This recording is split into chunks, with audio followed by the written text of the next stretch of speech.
As President Joe Biden begins to campaign for the upcoming election cycle, he is no longer able to ignore the mounting calls to support a ceasefire in Gaza. And now some Arab American leaders in the key swing state of Michigan are refusing to meet with his campaign.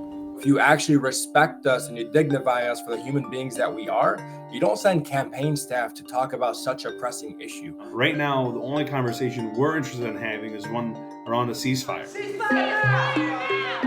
Biden has acknowledged the growing protests around this issue. I understand their passion, and I've been quietly working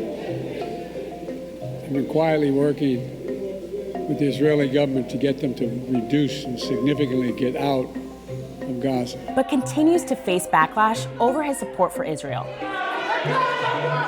I talked to Arab American and Muslim leaders who say they won't support Biden's re-election. Not only that, but they're actively turning down meetings with his team.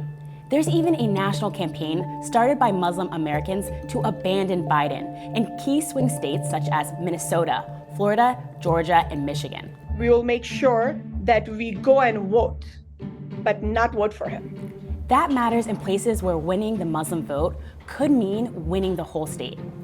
Like Michigan, where Biden beat former President Donald Trump by just over 150,000 votes in 2020. And there were more than 200,000 registered Muslim American voters in Michigan that year. More than 145,000 turned out to vote, according to an organization that specializes in mobilizing Muslim voters, Engage. That's a block of voters that have been loyal to the Democratic Party for years and are not typically single-party voters here. This is their single issue, though. This is their single issue that they're going to go to the ballots on. The community feels dehumanized, that they're not seen. And so we're just really imploring that the administration recognizes the concerns, the needs, the feelings of this community. The sooner you call for ceasefire, the more time there is to work toward getting the community to a position where they could support President Joe Biden in the race. So far, Biden's re-election campaign hasn't been endorsed by any Muslim or Arab American groups. And influential voices from his last bid have remained silent, like Democrat Rashida Tlaib of Michigan, the first Palestinian American woman to serve in Congress. In 2020, she urged her state to vote for Biden.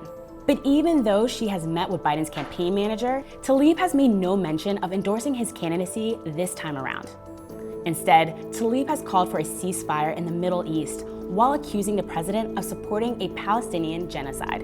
Mr. President, the American people are not with you on this one. We will remember in 2024.